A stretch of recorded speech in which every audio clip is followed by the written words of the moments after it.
Ada satu rumah teman-teman sekalian, di situ ada orang bunuh diri, gantung diri. Kira-kira mau beli rumahnya nggak? Jawab jujur ya. Kenapa nggak mau? Hah? Setelah saya jelaskan malam ini, beli besok ya. Diskonnya buat saya. Baik. Banyak orang jawabannya takut. Kenapa takut? Ada ruh gentayangan. Baik, simpan contoh itu. Ada contoh kedua teman-teman. Ada satu rumah, tadi bunuh diri ya. Sekarang satu rumah dibunuh oleh perampok. Mau beli rumahnya nggak? Sama juga. Masya Allah cuma 3 orang yang jawab, yang lain berani semua ini. Nggak mau juga beli. Kenapa? Takut. Ada ruh gentayangan. Teman-teman sekalian, ambil dari saya malam ini dengan izin Allah. Ini ilmu dari wahyu, bukan dari saya. Tidak ada ruh gentayangan. Nggak ada ceritanya dalam Islam kuburan terbuka pocongnya keluar. Nggak ada itu. Nggak ada tangan dari kloset tarik-tarik orang. Itu semua dusta. Dusta. Perusakan akidah dari media-media syaitan nih. Sinetronnya, filmnya, segala macam. Manusia bisa berubah jadi singa lah, bisa beginilah, macam-macam. Dusta, dusta, nggak ada dalam Islam, nggak ada. Dari mana dalilnya? Nggak ada ruh gentayangan. Baik, dengarkan hadisnya. Hadis yang mulia, hadis riwayat Bukhari. Suatu hari Nabi SAW pernah mengantar jenazah sahabatnya. Waktu jenazah tersebut ditaruh di kuburan, kata Nabi SAW, kalau seseorang mukmin meninggal dunia, siapa orang mukmin teman-teman sekalian? Orang yang sudah menggabungkan antara rukun Islam sama rukun iman. Kalau antum syahadat sudah, muslim, alhamdulillah, sholat 5 waktu, zakat, puasa Ramadan, haji, sudah dikerjain. Ditambah dengan keimanan, yakin Allah ada, yakin malaikat ada mencatat, yakin diturunkan dalam Al-Quran, yakin ada Rasul yang mengajarkan Nabi Muhammad SAW ada diterima pahalanya hari kiamat, maka itu namanya mukmin. Ditambah dengan mengimani qada dan qadar. Kalau ada orang sholat, Allah ada nggak ya? Malaikat catat nggak ya? Hari kiamat saya terima nggak? Ini masih muslim, belum mukmin, masih level di bawah. Pertama muslim dulu baru mukmin. Makanya dalam hadis disebutkan ada iman, ada Islam, ada iman, ada ihsan, gitu kan? Ini level-levelnya. Nah kata Nabi SAW, kalau orang mukmin menggabungkan antara rukun Islam sama rukun iman, sholat yakin Allah ada, sholat begini dan seterusnya, maka akan datang kepadanya 3 sosok malaikat pada saat meninggal. Dan ini teman-teman bukan dongeng saya ceritakan, ini hadis Nabi, berita wahyu yang pasti kita semua akan saksikan. Demi Allah ini benar, ini wahyu, gitu kan? Malaikat datang, di kiri kanannya malaikat rahmah yang membawa kain kafan dari surga, yang satu malaikat maut diubun-ubun kepalanya sambil berkata, ya ayyatuhan nafsul mutmainnah irji ila rabbiki radiyatan mardiyah. Hai jiwa yang baik, keluarlah kepada rahmat dan pengampunan Tuhanmu. Kata Nabi SAW, ruhnya keluar lebih mudah daripada air dari mulut kendi, cepat sekali. Begitu keluar, belum sesaat keluar ditangkap oleh malaikat rahmat, dibungkus dengan kain kafan dari surga, dibawa ke langit. Begitu dibawa ke langit, menembus 7 lapis langit, semua malaikat-malaikat di atas langit sana berkata, ruhnya siapa ini? Sungguh mulia ruh ini. Kenapa? Kata Nabi SAW, karena ruh itu mengeluarkan bau yang lebih wangi daripada bau kasturi. Semoga kita semua insya Allah termasuk. Maka kata Nabi SAW, malaikat rahmah mengatakan ini fulan bin fulan, namanya yang paling mulia di dunia. Lalu kemudian ditembuskan sampai langit ke-7, lalu kemudian terdengar suara dari langit ke-7. Allah Azza wa Jalla berkata, catatkan hambaku termasuk penghuni surga, kembalikan dia di dunia, di sana saya ciptakan, di sana pula saya akan bangkitkan. Diantar ruhnya bersamaan jasadnya diantar oleh kerabatnya. Baru 3 langkah mereka jalan, dia masih bisa, ruh ini masih mendengarkan suara sendal mereka. Lalu malaikat datang mendudukkan dia lalu berkata, siapa Tuhanmu, siapa nabimu, apa kitabmu? Lalu dia kalau orang beriman, kata Nabi SAW, Allah berfirman, yuthabbitullahu alladhina amanu bil qawli tsabit fil hayatid dunya fil akhirah. Allah akan tetapkan jawaban lisan orang-orang beriman di dunia. Kalau dia belajari agama ini lalu ditanya kenapa kau sholat, kenapa kau puasa, dia akan punya jawaban dari wahyu. Dan di akhirat kata ulama tafsir adalah yang dimaksud pertanyaan mungkar nakir atau malaikat di kuburan. Ringkas cerita adalah dia akan menjawab, Tuhanku Allah, Nabiku Muhammad, kitabku Al-Quran. Pada saat dia jawab jawaban itu teman-teman sekalian, maka tiba-tiba saja kata Nabi SAW, malaikat tersebut membukakan baginya pintu neraka. Azab, siksaan, orang teriak-teriak, api yang berkobar-kobar, dia ketakutan. Kata malaikat, lihat dari apa Allah selamatkan dirimu. Karena kau beriman, kau nggak jadi masuk sini. Ditutup, supaya dia tahu nih, kalau dia berbuat salah akan masuk situ. Ditutup, dibuka pintu surga, dayang-dayang, permadani, istana yang luas, luar biasa. Dia gembira. Lalu kata malaikat, kau akan masuk di sini. Maka si mayit tersebut pun berdoa mengatakan, ya Allah cepatkan waktu karena aku ingin masuk ke dalam surgaku. Lalu datang di sebelahnya orang yang tampangnya gagah, badannya bersih, wangi, saking sempurnanya kata jenazah ini. Ruh ini berkata, siapa kamu ini? Sungguh sempurna ciptaan Allah pada dirimu. Maka dia berkata, diam dulu. Maka dia berkata, gitu kan?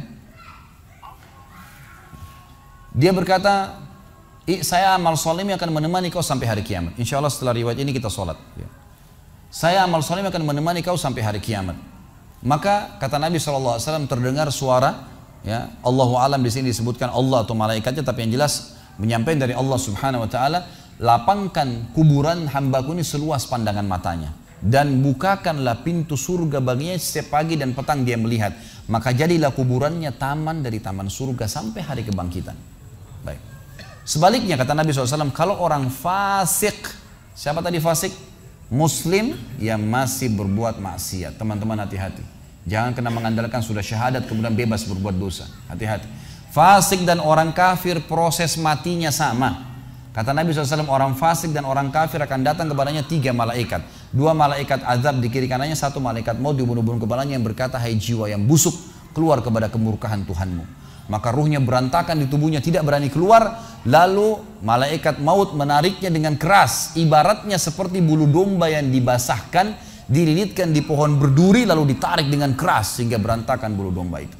Keluar, belum sesaat keluar ditangkap oleh malaikat azab, dibungkus dengan kain kafan dari neraka, dibawa. Baru langit pertama nggak dibukain pintu oleh para malaikat. Lalu malaikat langit berkata, siapa ruh ini? Sungguh buruk ruh ini. Kenapa? Kata Nabi SAW, karena ruh itu mengeluarkan bau yang lebih busuk daripada bau bangkai. Wa na'udzubillah. Lalu malaikat azab membawa mengatakan, ini ruhnya fulan bin fulan. Ya.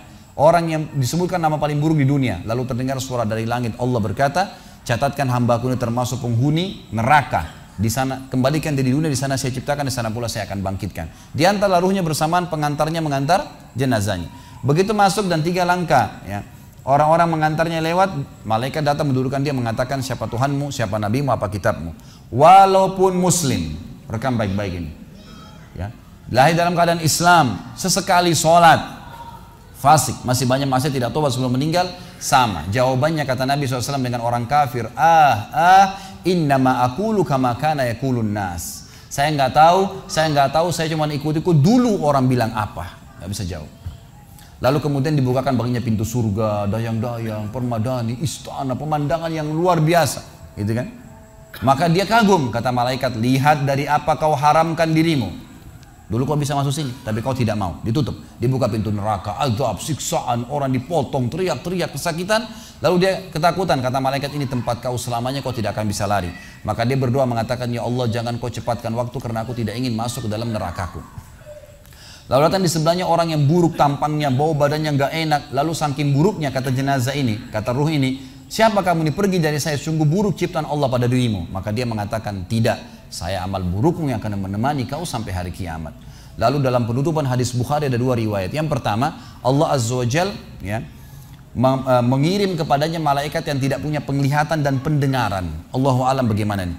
Yang membawa sebuah besi. Yang kalau besi itu seluruh jin dan manusia bersatu mau membalik saja mereka tidak mampu. Bayangkan seluruh jin miliaran, seluruh manusia miliaran, balik saja mereka tidak mampu. Ini saking kuatnya malaikat tersebut.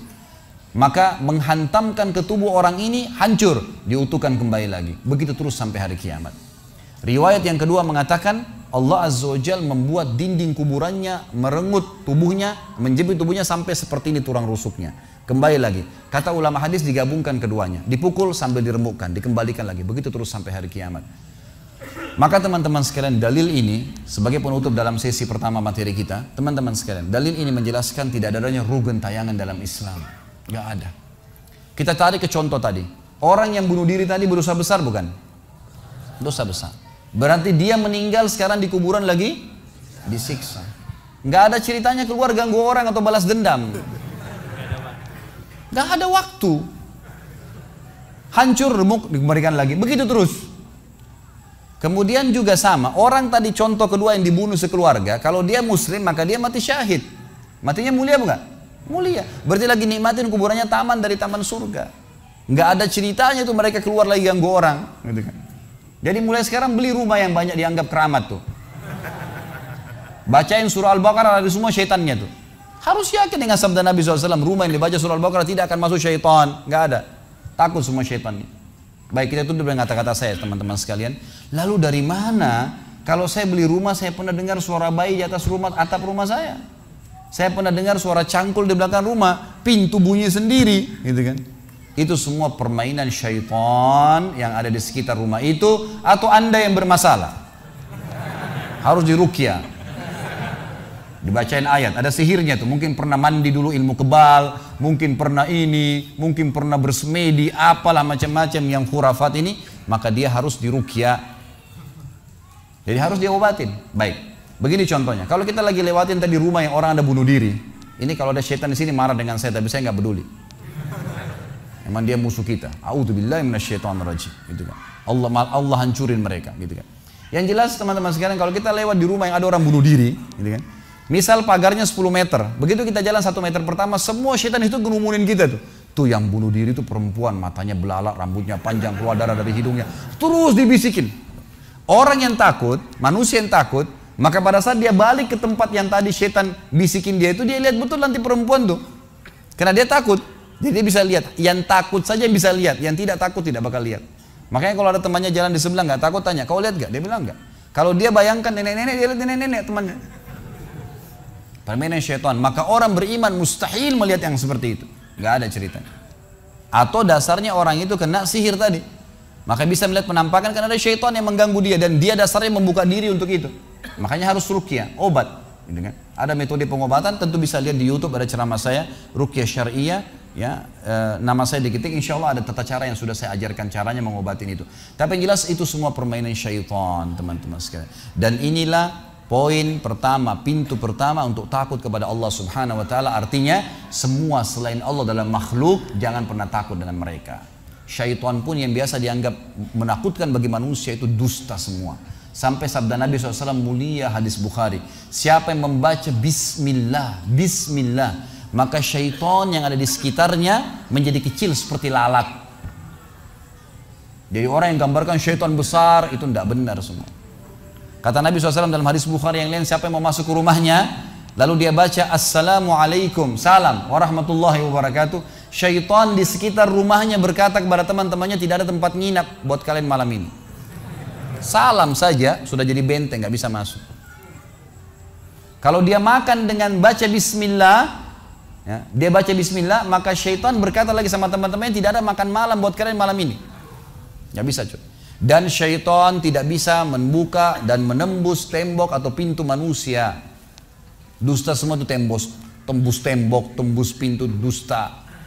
Karena Nabi SAW yang bilang, syaitan tidak bisa membuka kembali pintu yang ditutup oleh manusia. Syaitan tidak bisa membalikkan ya, panci yang sudah ditutup oleh manusia. Maka padamkanlah lampu kalian, tutuplah panci-panci kalian. Karena syaitan bisa menunggangi makhluk yang lain. Sebagai penutup hadis Nabi SAW, pernah ada seorang sahabat membawa tikus ditangkap malam hari. Pada saat ditangkap tikus tersebut, lalu sahabatnya tidak bunuh, dipegang sama dia, dibawa ke masjid. Dia bilang, ya Rasulullah, ini tadi ya, saya tangkap di rumah saya apain hewan ini? Boleh saya bunuh atau enggak? Kata Nabi SAW, jadi tikus itu sambil ditahan oleh sahabat, kebetulan Nabi SAW punya tikar yang dipakai sholat, di sebelahnya ada lilin kecil, minyak dengan api gitu kan. Lalu tikus ini sementara Nabi SAW bicara sama sahabat, lepas, menyentuh ya, lilin Nabi SAW, lalu tumpah minyaknya di sejadah, di tikarnya Nabi, terbakar. Kata Nabi SAW, sesungguhnya hewan ini fasiqah, fuaisiqah, buruk, boleh dibunuh gitu kan. Dan syaitan menunggangi hewan seperti ini untuk membakar rumah-rumah kalian. Tapi mereka tidak bisa membakar langsung. Mereka cuma bisa menggunakan hewan yang kebetulan lewat dan seterusnya. Seperti misalnya syaitan bisa menggoda manusia lain untuk mengganggu kita gitu kan. Tapi untuk dia langsung tidak ada ceritanya. Itu semua tidak benar teman-teman sekalian.